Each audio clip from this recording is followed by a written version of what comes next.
So today I'm going to do a oil change for the first time on my riding lawnmower, a Husqvarna YTH18542, and I ordered the oil filter. You'll need one of those on Amazon, and it's a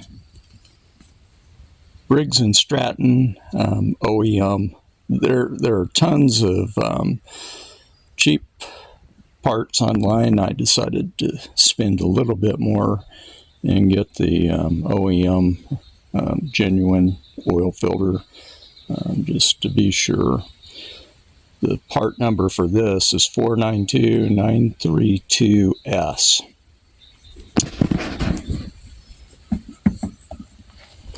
So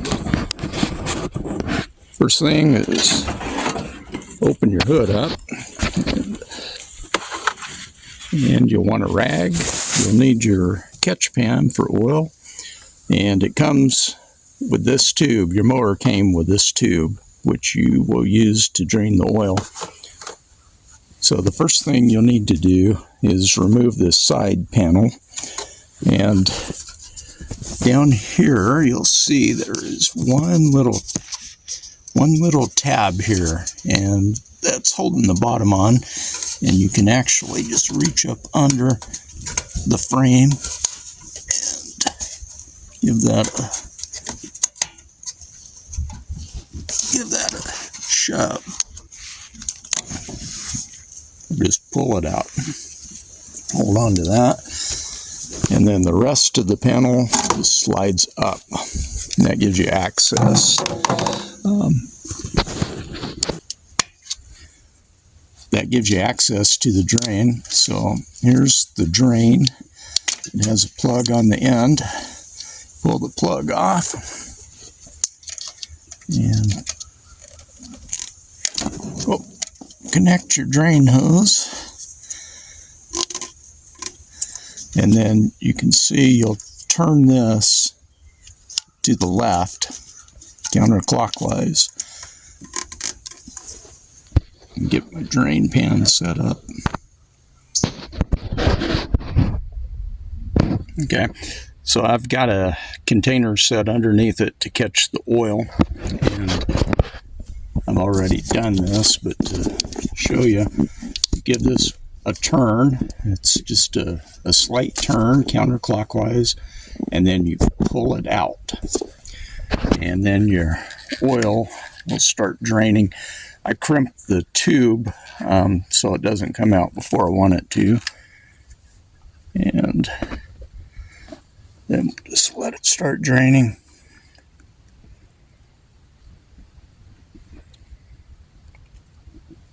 Okay, on the other side you have the oil filter, so you've got the same thing with this panel that you must take off. Exactly the same situation. Pop your plastic pin out of there, and then just pull it up. It comes right off. And then I tried to take this off by hand, but it's going to require a filter wrench to get it loose. So grab your filter wrench and hold on. Okay, so put a rag underneath the filter, because you are going to spill some oil.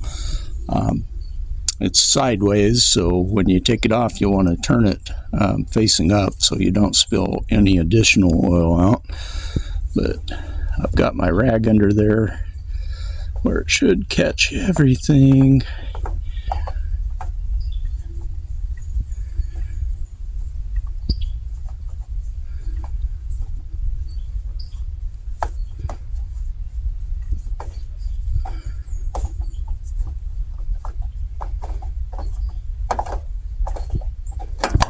Okay, and I think I have caught it all. A little bit coming out there, but nothing bad. All right, so you want to put your filter on your pan so it can drain out completely. It's probably not a bad idea to put a pan underneath this side. I didn't spill any, but should be.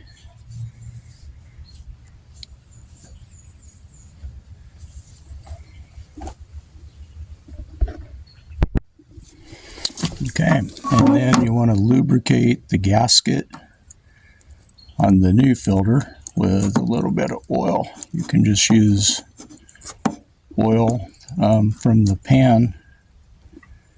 It can be dirty oil. And then put this guy on there.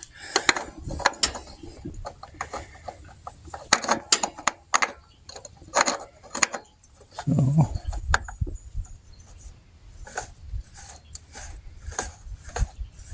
and then this, you're going to want to tighten as tight as you can, hand tight.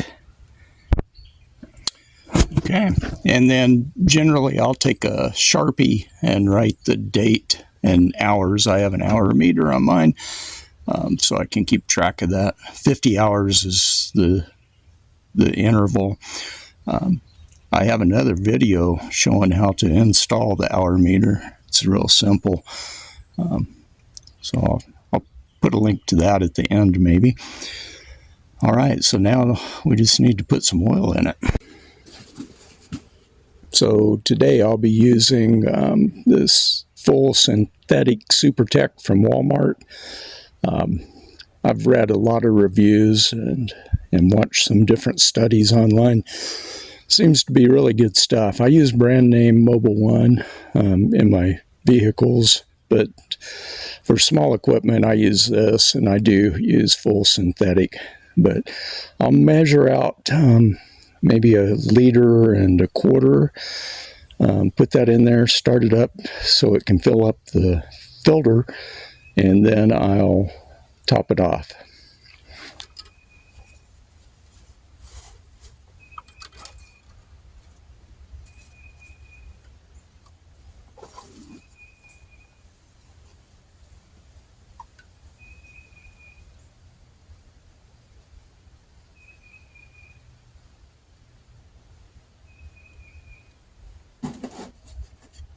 Okay, so I've put the oil in it.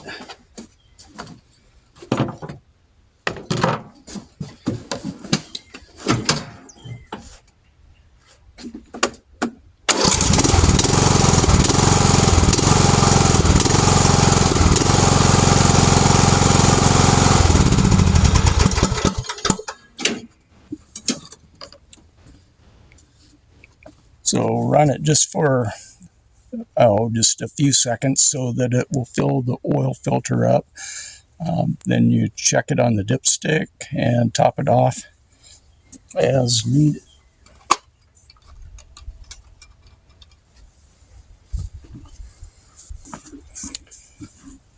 So on the dipstick, you're going to want it just between the two holes in the dipstick. The lower hole is the lowest level. The upper level is at the highest hole. You don't want to overfill it, that can damage your engine, and you don't want it underfilled, that can damage your engine. So it needs to be like Goldilocks, just right.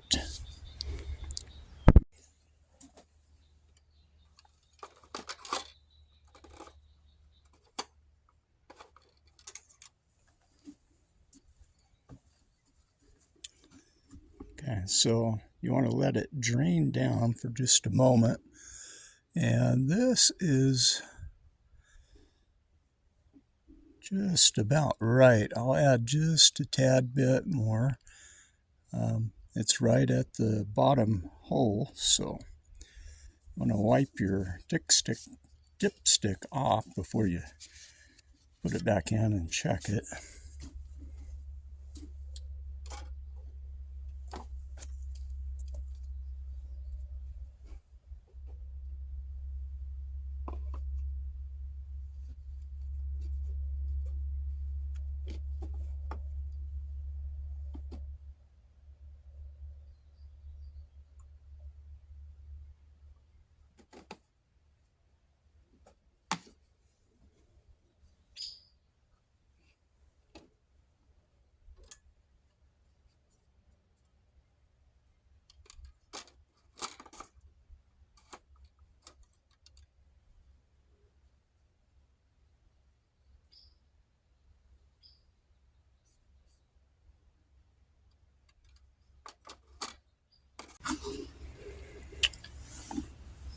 Okay, so after topping off, I've got it just into the mark. I'll check it again after I mow next time and add a tiny bit more.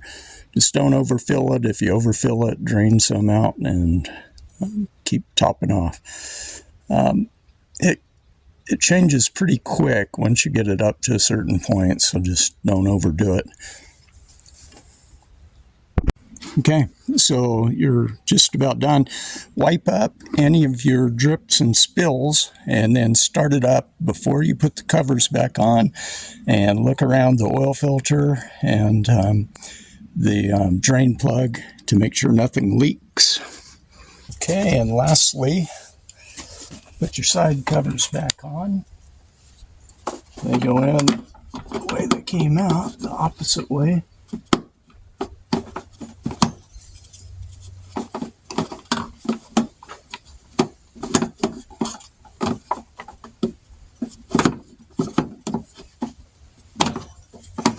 Well, maybe.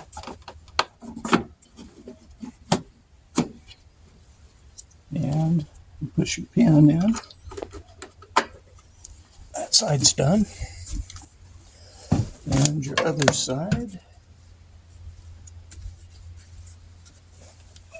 Lost my pin.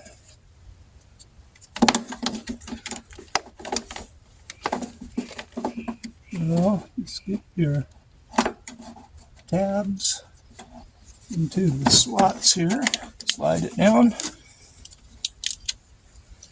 And then your pin goes in the hole. Just push it in.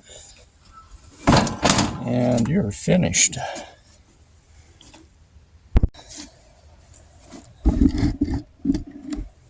Okay.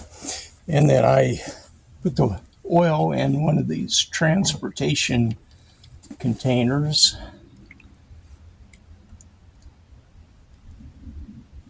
I use this water barrel that was cut in half. It works pretty good. Sometimes you need a different type of container to get your oil in. I'll wipe this out, let it drain. Let your oil filter drain upside down as well, and then once it's all drained out, you can clean it up and take it into an auto parts store, O'Reilly's, or one of those chains. Usually take the used oil and you can dispose of it there. Until then, keep it stored in your garage. You don't want to leave it sitting outside. It'll rain on it and spread it around. So anyway, dispose of that properly, and we can all be good stewards of our environment that way.